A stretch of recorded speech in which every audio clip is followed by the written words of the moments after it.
వెనకాలకు మాత్రం అట్లా కనబడింది. నేను ఉన్నప్పుడైతే వెనకాల అట్లా వాటర్ ఫ్లైట్లు ఆగిపోయిన సందర్భాలు అనేక సార్లు. అక్కడ వర్షం వచ్చిందంటే పరిగెత్తుకుంటూ వెళ్ళి అదే చేసేవాళ్ళు లైవ్. అది అందులో అపీరెన్స్ కూడా ఉంటుంది కదా, విమానాలు అలాగే కనబడతా అట్లాగే లైవ్లు ఇచ్చిన రోజులు నాకు బాగా గుర్తు.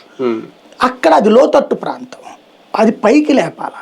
పైకి లేపితే ఆ వాటర్ పక్కన ఉన్న ఇండస్ట్రియల్లోకి పోతుంది.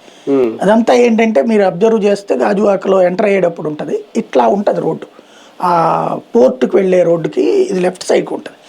ఇదంతా డౌన్లో కట్టినటువంటి, ఈ డౌన్ మొత్తం అప్ చేస్తే ఊరు మునుగుతుంది, లేదా అసలు గందరగోళం ఉంటుంది. అది ప్రాక్టికల్గా లేదు. అది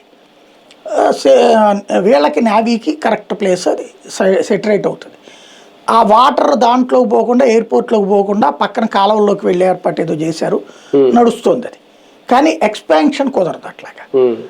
ఇది జగన్కి కూడా ఫీడ్బ్యాక్ వచ్చిన తర్వాత అప్పుడు ఆల్టర్నేటివ్ ఏంటన్నప్పుడు భోగపురం ఎయిర్పోర్ట్ ఇట్లా అనుకున్నారు అన్నప్పుడు, మనం ఇట్లా అనుకున్నాం కదా అన్నప్పుడు ఓకే 15,000 ఎకరాల నుంచి 2,000 ఎంతకో తగ్గించాడు అతను. దానికి జిఎంఆర్ కూడా ఒప్పుకుంది.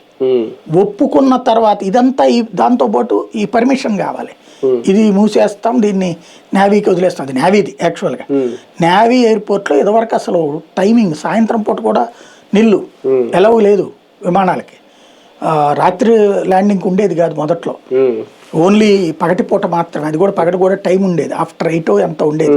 ఈ లోపు అంతా నేవీ వాళ్ళ ట్రైనింగ్ నడిచేది.